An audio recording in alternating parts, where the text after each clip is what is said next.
মদন মিত্র বাংলার রাজনীতির কালারফুল বয় এই মুহূর্তে টিভি9 বাংলার মুখোমুখি।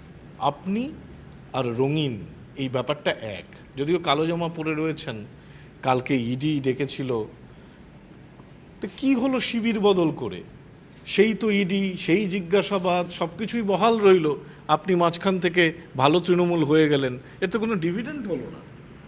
না, তাহলে আপনাদের বক্তব্য বা রাজনীতিবিদদের প্রশ্ন যে কেউ যদি কারোর সঙ্গ ছাড়ে তাহলে সেটিং করার জন্য ছাড়ে, ইডি সিবিআইয়ের হাত থেকে বাঁচার জন্যে।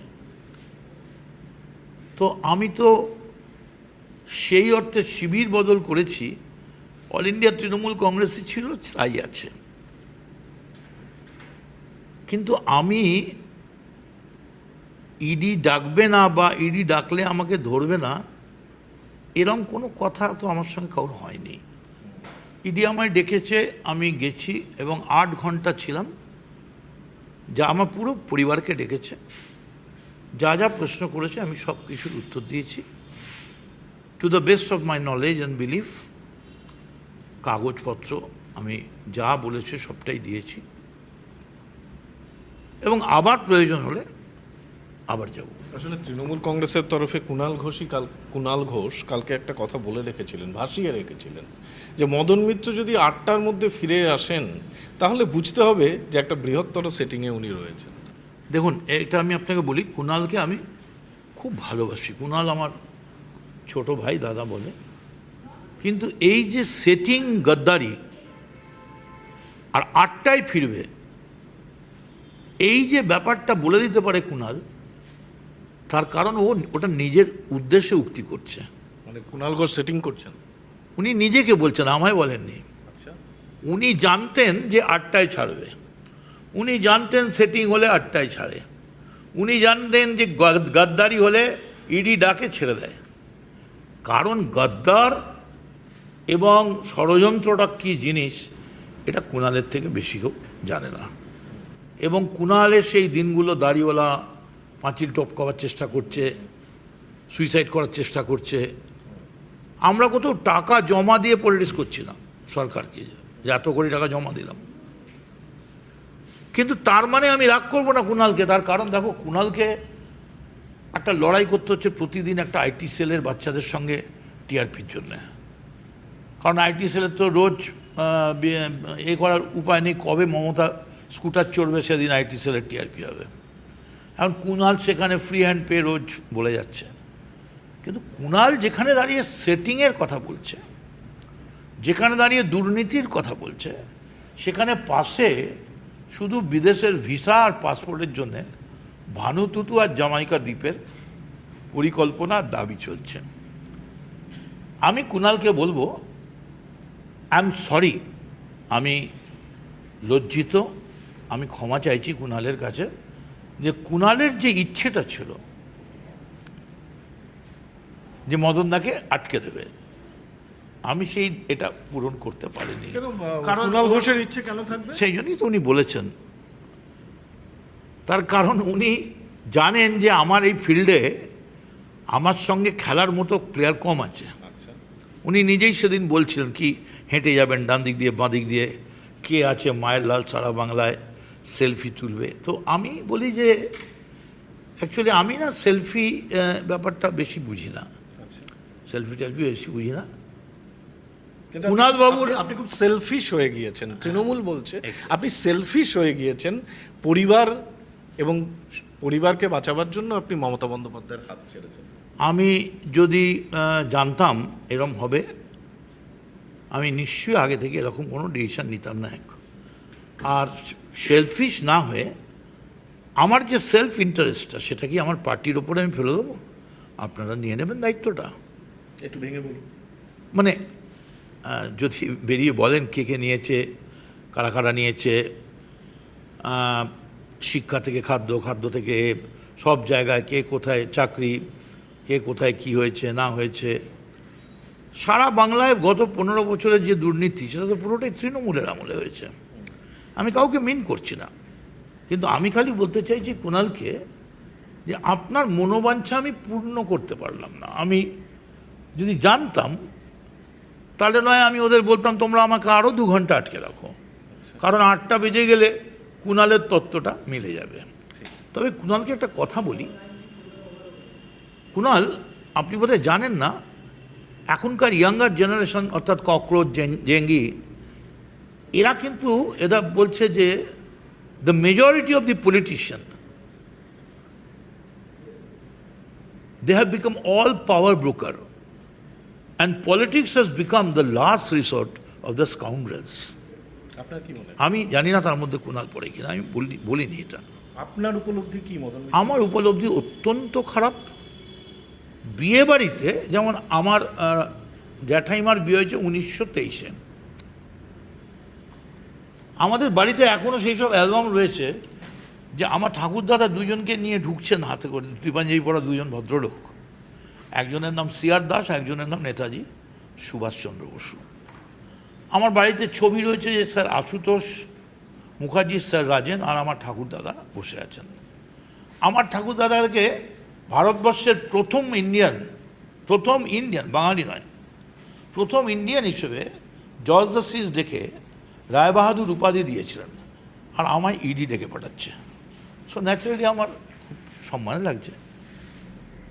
কিন্তু রাজনীতি করতে এসে হলো, এটা রাজনীতি, কিন্তু রাজনীতি তো তখনও ছিল। রাজনীতিতে রবীন্দ্রনাথও ছিলেন। রবীন্দ্রনাথ কংগ্রেসের সভায় এসে বক্তৃতা করেছেন, গান বেঁধেছেন। রাজনীতি মোহনদাস করমচাঁদ গান্ধীও করেছেন, বারবার জেলে গেছেন। রাজনীতি নেতাজি সুভাষচন্দ্র বসু করেছেন। রাজনীতি সেই সময় থাকলে ভারতবর্ষের প্রথম প্রধানমন্ত্রীর নাম হতো স্বামী বিবেকানন্দ, যদি সেই সময় রাজনীতি এত সক্রিয় হতো। কিন্তু আমার দুঃখ যে এই যে কুণালবাবু, আপনি যে আচ্ছা উপলব্ধির কথা, সেই যে মানে এই যে রাজনীতিটা করলেন আপনি যে কথাটা বলছেন, এটা তৃণমূল বা বিজেপির বিষয় নয়, এটা খুব বড় কথা বলছেন আপনি। আমি বলছি এই যে আপনি কি লজ্জিত? লজ্জিত, ভীষণভাবে লজ্জিত, কুণ্ঠিত, এবং বারবার আমার মনে হচ্ছে উৎকণ্ঠা আমার লাগিয়ে কেউ যদি প্রতীক্ষা থাকে সেই ধন্য করিবে আমাকে, কবি লিখেছিলেন। কিন্তু আমাদের জন্য কেউ উৎকণ্ঠায় প্রতীক্ষায় থাকে না, কারণ কেউ আমাদের বিশ্বাসই করে না। কেউ কখনো বোঝেই না যে আমরা বলতে পারি পশ্চিম আজি খুলিয়াছে দ্বার, সেথা হতে সবে আনে উপহার, দিবে আর নিবে মিলাবে মিলিবে, যাবে না ফিরে এই ভারতের মহামানবের সাগর তীরে, এক হাতে লও বোঝা শূন্য করে দাও আর হাটে। লজ্জিত বোধ করছি। বিয়েবাড়ি হলে প্রথম নাম কে পলিটিশিয়ান, কে এমপি, কে নেতা, তার নাম ইনভাইটি, কারণ তিনি আসলে বাড়ির শোভা বাড়বে। সেখানে এখন নাচনেওয়ালি, গানেওয়ালি, কত কোটি, কত বড় প্যান্ডেল। তাজমহলকে উদয়পুর থেকে বোলপুরে আনা যায় কিনা, নোবেল যায় যাক। ভীষণ লজ্জিত বোধ করছে। আগে না লোক দেখলে তোমায় কি বলবো, আমায় জড়াতো না, প্রণাম করতো, তারপরে জড়িয়ে না বিশ্বাস করে পুরো মানে গায়ে মাথায় হাত দিয়ে আদর করতো। বয়স্ক মানুষ আশীর্বাদ করতো। ছোটরা ধরলে অন্য দলের বলতো আগে গানে বসুন, কী খাবেন, এই সিঙ্গাড়া, চা, মুড়ি বা মাখো। কিন্তু এখন বাড়িতে বিয়ে থা হলে নেমন্তন্নের পলিটিশিয়ানের নাম আসতে বলছে দিবি, আবার কেস খাবি না তো। দেখ, অর্থাৎ একটা রাজনৈতিক মূল্যবোধের যে মান, সেটা এতটা নিচে নেমে গেছে যে এখন আমার মনে হচ্ছে এতদিন যদি রাজনীতিটা না করে সাংবাদিকতাও করতাম, দুটো কলেজে প্রফেসরিও করতাম, যদি প্রফেশনাল বক্তা হয়েও 50 টাকা 100 টাকা ভিজিট নিয়ে ঘুরে বেড়াতাম, আর কিছু না পারি, যদি লিখতে পারতাম ও south breeze blow over my zenith garden, দক্ষিণ সাগরের সময় যাও চুমিয়ে বাধা দিল কি? বাধা আমি আমি আমার অন্তরায়, আমি নিজেকে ঘৃণাবোধ করছি যে আমি কি করে এখন এই পলিটিক্সের সঙ্গে জড়িয়ে আছি। আমি তো 2011 সালে ভারতবর্ষের 150 কোটির দেশে পঞ্জি স্কিমের প্রথম আমি ভিকটিম। আমার জীবনের 27 মাস আমার জীবনের খাতার পাতা থেকে ছিঁড়ে নিয়ে চলে গেছে। আমার জীবন, তৃণমূল কংগ্রেস না আপনি নিজে এই পরিণতি? দেখো, এখন অবধি কোথাও একটাও বেরোয়নি যে মদন মিত্রর ব্যাংকটা সিজ হয়েছে, মদন মিত্র থেকেই টাকা পাওয়া গেছে। কিন্তু এই অভিযোগ ছিল যে বহুত পাওয়ারফুল হ্যাঁ, বাহুবলী, প্রভাবশালী। লাস্টে আমি বলতে হয় আমি প্রভাবশালী নই, আমি বৈষ্ণব পদাবলী। তখন আমার বেল হয়। তো ইডি সিবিআই আমার কাছে নতুন না, তো আমি তো এর আগে উপলব্ধি বহুদিন থেকেই হচ্ছে। মানে আই হ্যাভ স্টার্টেড ফিলিং যে প্রথম আমরা হচ্ছে বলতে তোমায় খারাপ লাগে যে কার পাশে বসছি, কার পাশে বসছি। 16 লাখ টাকার সাংবাদিকতা করা এডিটার কোটি কোটি টাকা ফেরত দিয়ে তারপর পলিটিক্স করতে আসার গ্যারান্টার, কার পাশে বসছি, কোথায় বসাচ্ছে, এরপর কোথায় নিয়ে যাবে। একটা কথা বলি, মদন মিত্র যখন 80-র দশকে 90-এর দশকে আমরা যখন মদন মিত্রের নাম শুনেছি তখন তো একটা আগুন। আপনি বিরোধী দলের রাজনীতি করে এসেছেন জীবনের বেশিরভাগটা সময়, এখনও আপনি বিরোধী দল বিজেপির বিরুদ্ধে।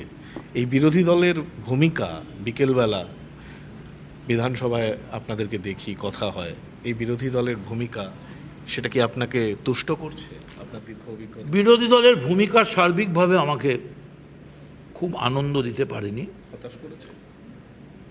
মানে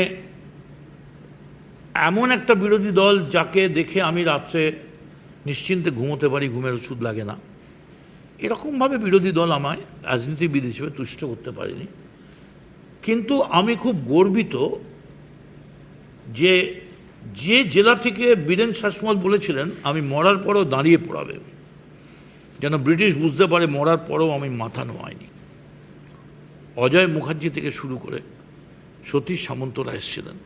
সেই মেদিনীপুরের নবীনতম মুখ্যমন্ত্রী শুভেন্দু অধিকারী মাত্র 2 মাস, মানে এটা কি বলে বিয়ের পরে কি হয় বাইরে ঘুরতে যাওয়াটাকে, হানিমুন পিরিয়ডও নয়, তার মধ্যেই তিনি প্রমাণ করে দিয়েছেন যে আমাদের সরকার সারা মাসে যা খরচ করত, মানে অপব্যয় করত, সেটা একদিনে উনি দুর্নীতি রোধ করতে গিয়ে সেটা সরকারের আয় করে দিচ্ছেন। এবং যেভাবে শুভেন্দুর নেতৃত্বে সারা বাংলা জুড়ে মানুষ দেখছে চোর চোর চোর চোর চোর চোর। আমাদেরই পার্টি কুণাল মুখোপাধ্য, রাজ্যের শিল্পমন্ত্রী, তাদের নামে একটা পোস্টার পড়ে গেল, সুদীপ বন্দ্যোপাধ্যায় যার স্ত্রী মমতা বন্দ্যোপাধ্যায়ের সঙ্গে রয়েছেন, তার নামে পড়ে গেল চোর চোর চোরটা অমুক দিদির বরটা। তা এটা তো দেখছে, এটা কেমন ভাবে দেখলেন আপনি? ভালোভাবে তো দেখেনি, নতুন প্রজন্ম কি দেখছে। আমি যদি পলিটিক্সে না জিততাম আমি নিঃসন্দেহে এই ম্যান্ডেটারি আমার রেসপন্সিবিলিটি ক্যারি আউট করতাম না। আপনি রাজনীতি ছেড়ে দিতেন? একদম ছেড়ে দেবো বলে মানসিকভাবে তৈরি হচ্ছি। আমার ভালো লাগছে না, আমার ভালো লাগছে না, আমি সাফোকেশন বোধ করছি, সাফোকেটেড, আমার ব্রিদিং প্রবলেম হচ্ছে। সেটা কি এই জন্য যে ধরুন আপনি যখন বিরোধী রাজনীতি করতেন তখন তো সারা বাংলা ছুটে বেড়াচ্ছেন, ঘুরে বেড়াচ্ছেন, বিরোধিতা করছেন, আজকে আপনি যে বিরোধী দলে আছেন সেই ভূমিকা পালন করছেন না, বরং মুখে মুখ্যমন্ত্রী প্রশংসা। আমি এখন কোন দলে রয়েছি, কোন দল না শতদল না উপদল, আমি নিজেই বুঝতে, আমি আমার নিজের অবস্থান সম্পর্কেই খুব নই। কারণ আজ শুনছি ভালো, কাল শুনছি কালো, এখন আমি তো বুঝতেই পারছি না যে কি হলো। না, আপনি তো ভালো তৃণমূলে আছেন, মুখ্যমন্ত্রীর প্রশংসাও করছেন। না, আমি মুখ্যমন্ত্রীর প্রশংসা করছি। আমি সেই দিন হব শান্ত যেদিন উৎপীড়িতের ক্রন্দন রোল আকাশে বাতাসে ধনিবে না, অত্যাচারীর খড়গ কৃপান ভীম রণভূমে রণিবে না। আমি সেই দিন যেদিন মানুষ আমাদের ভালো বলবে, আমি মুখ্যমন্ত্রীকে ভালো বলবো, এটা তো উচিত। মুখ্যমন্ত্রী কাজ করছেন, তার বাবার একটা সেদিনকে আমি দেখলাম যে আমি খুব গর্বিত, নিশ্চয়ই গর্বিত পিতা, গর্বিত মাতা। শুভেন্দুর মতো একটা ছেলে মুখ্যমন্ত্রী হয়েছে, কাজ করছে। কিন্তু আমি শুভেন্দুর জন্য গর্বিত, আমি আমার জন্য গর্বিত হতে পারছি না।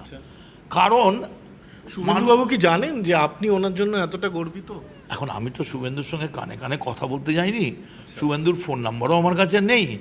আর শুভেন্দুর সঙ্গে আমার একদিনই অ্যাসেম্বলিতে খালি আমি উঠে বলেছি আমার একটা কথা আছে, আপনার দলকে আমায় বলতে দিন, ব্যাস এই।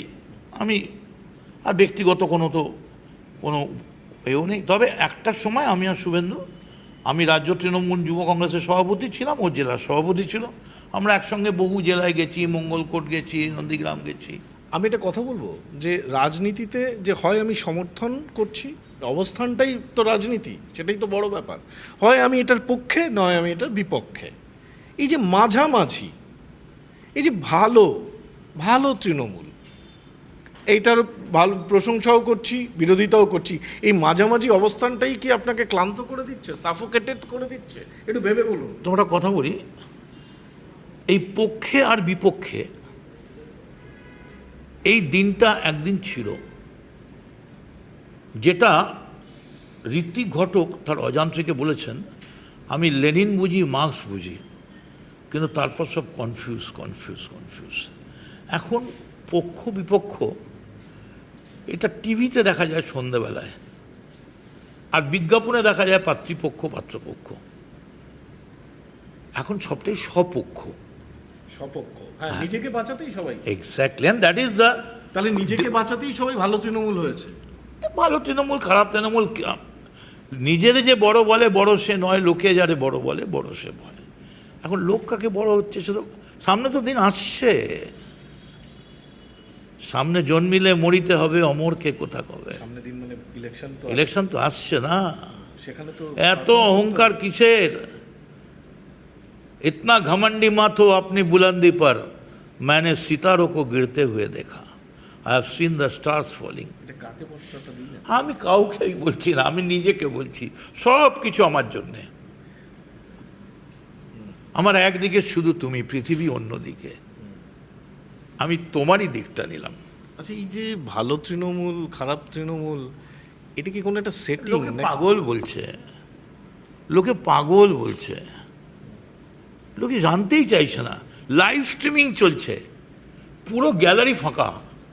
আর আমাদের সময় কলেজ থেকে একটা পাস যদি কেউ দিত কোনো নেতা, প্রিয়দা বা সৌগতদা বা কেউ, মানে সকালবেলা খেয়ে উঠে কত তাড়াতাড়ি অ্যাসেম্বলিতে গিয়ে প্রথমটায় বসবো, দেখবো, আমায় দেখাবে না, লাইভ স্ট্রিমিং নয়। জ্যোতিবাবু সিদ্ধার্থ রায়কে বলছেন, আরে সিদ্ধার্থ রায়, আপনি দেখছি হিটলারের মতো কথাবার্তা বলছেন। সিদ্ধার্থ রায় বলছে, হ্যাঁ, হিটলার স্ট্যালিনের সঙ্গে কথা বলছে। And this was the ambience. বঙ্কিমবাবু ছিলেন। সেই রাজনীতি নেমে গেছে। কোথায় গেল? জুড়াইতে চাই কোথা জুড়াই, কোথা হতে আসি কোথা ভেসে যাই। আমি ফ্রাস্ট্রেটেড। কাউর ওপর আমার কোনো অভিযোগ নেই, কাউর ওপর কিছু নেই। খালি আমি কুণালকে একটা কারণে ধন্যবাদ দেব, যে অন্তত একজন রাজনীতিবিদ এখনও আছে যে নিজের সম্বন্ধে নিজের কথাটা মুখে বলে দিয়েছে, যে গদ্দার সেটিং। কারণ এই কথাটা ওর থেকে ভালো আর কেউ জানে না। কিন্তু এই একটা সময়ে তৃণমূল কংগ্রেসের প্রতীকে জিতে যখন কালীঘাট শিবির ছেড়ে বিধানসভা শিবিরের দিকে পা বাড়ালো বহু মানুষ, সেই সময় দাঁড়িয়ে যে উনি মমতা বন্দ্যোপাধ্যায়ের সঙ্গে দাঁড়িয়ে একা লড়ে যাচ্ছেন, এইটা নিয়ে কিন্তু খুব অনেকে প্রশংসা করছেন সমাজ মাধ্যমে। আমি একটা কথা বলি, আপনি তো সেই প্রশংসাটাও পেতে পারেন। না, আমায় বলতে দিন। আপনি মমতা বন্দ্যোপাধ্যায়ের পাশে দাঁড়ালেন, মানুষ যদি প্রশংসা করে, তাহলে বাংলার মুখ্যমন্ত্রী তো শুভেন্দু অধিকারী হতেন না। তাহলে তো স্ট্যান্ডিং ওভেশন 80 জন্য দিতে হতো না, 210 জন্য দিতে হতো, 220 জন্যে। মমতা বন্দ্যোপাধ্যায়ের পাশে দাঁড়ালে জনগণ খুশি, কে বলল? তাহলে শুভেন্দু অধিকারী মুখ্যমন্ত্রী হয়ে গেলেন কি করে? উত্তরটা তো আপনাকে গণতন্ত্রের অঙ্কের ভাষায় দিতে হবে। আর উনি একা লড়ে যাচ্ছেন, কারণ পাশে কেউ নেই, পাশে শুধু পাসপোর্ট আর ভিসার ফাইল পড়ে আছে আর সেবাশ্রয়ের অ্যান্টি চেম্বার। না, একটা কথা বলছি যে অনেকে এরকম দিল্লিতেও শোনা যাচ্ছে যে এনসিপিআই এ গেছেন যারা, তারা কালীঘাটে ফিরছেন, তথাকথিত ভালো তৃণমূল, সেখান থেকে অনেকে শিবির বদল করে ফিরুন না, যার যা খুশি, যে যা মনে করবেন ভালো করুন, না আপনার কাছে আমার কোনো আপত্তি নেই। আমি পলিটিক্সই করতে চাইছি না আর, আমার পলিটিক্সের ওপর ঘৃণা এসে গেছে। কারণ আগে জানতাম যে জিতা ওই সিকান্দার, কিন্তু আমি 14টা সিটে যেতে এটা বুঝলাম যে হারা ওই সিকান্দার। হেরে গেলে কিন্তু দায়িত্ব থাকে না, জিতলে বড্ড দায়িত্ব এসে পড়ে। হ্যাঁ, কারণ কামারহাটির একটা দায়িত্ব তো আপনারা অবশ্যই, সেখানে আমি তো সেই মতো পালন করতে পারছি না, নানা রকম চক্রান্ত চলছে, বোর্ড ভেঙে গেল, এলাকায় কি যেতে পারছেন? চেষ্টা করছি, অসুবিধা হচ্ছে, নানা রকম অসুবিধা হচ্ছে। তাহলে ভালো তৃণমূল হয়ে কি বলো? আমি তো ভালো তৃণমূল মানে আপনার সঙ্গে এই কথা এক নয় যে ভালো তৃণমূল মানে আমার সঙ্গে সেটিং, আপনি যেটা বলতে চাইছেন আমি বুঝতে পেরেছি, যে ভালো তৃণমূল হলেই বিজেপির সঙ্গে সেটিং হয়ে যাবে, পুলিশের সঙ্গে সেটিং হয়ে যাবে। আমার বিজেপির সঙ্গে সেটিং করার ব্যাপার নেই, কারণ আমি বিজেপিকে হারিয়ে জিতেছি। আর পুলিশের সঙ্গে আমার সেটিং করার দরকার নেই, কারণ আমি ইডিতে 8 ঘন্টা কালকেই কাটিয়ে এসেছি। কিন্তু মোদ্দা কথাটা হচ্ছে বিধায়করা তাদের এলাকায় যেতে পারছেন না, এটা তো একটা মারাত্মক ব্যাপার। আমার ক্ষেত্রে তা নয়, আপনি যদি খবর নেন, এক্ষুনি যদি কোনো মানুষ চান আমার সঙ্গে যোগাযোগ করে, এক্ষুনি পারবেন। আমি কালকেও 5খানা হাসপাতালে ভর্তি করেছি, 5টা পেশেন্ট। এবং আমি যদি সত্যিই বলেন সেটিং বেটিং লেটিং কালো সাদা, তাহলে আমি বাংলার মুখ্যমন্ত্রীর কাছে অনুরোধ করব আমার কামারহাটি সাগর দত্তে কার্ডিওলজি ডিপার্টমেন্ট বার্ন সেগুলো ইমিডিয়েটলি করে দিন, ক্যান্সারের ডিপার্টমেন্টটা বেটার করে দিন, আরও ছেলে চাকরি দিন, এবং আমার ওখানে আরেকটা হসপিটাল করে দিন, আমার ডেভেলপমেন্ট করতে দিন, কাজ করার। আপনি আমার কি আমি সাজেশান দিচ্ছি, আপনার কাছে অনুরোধ করছি, আমি মুখ্যমন্ত্রীকে অনুরোধ করব, সেটা যদি সেটিং হয় তাহলে সেই সেটিং আমি করব। কামারহাটির ডেভেলপমেন্টের জন্যে, কামারহাটিতে আবার ডিগ্রি কলেজ খোলার জন্যে, কামারহাটিতে লেখাপড়ার মূল্যবোধ শিক্ষা প্রত্যেকটা স্কুলে স্পোকেন ইংলিশ মিডিয়াম করে দেওয়ার জন্যে, যদি এই মুখ্যমন্ত্রীর কাছে মাথা নিচু করে গিয়ে আমায় বলতে হয় আমার এলাকার জন্য ভিক্ষাপাত্র নিয়ে এসেছি, সেই ভিক্ষাপাত্র নিয়ে মুখ্যমন্ত্রীর কাছে যেতে আমি রাজি আছি।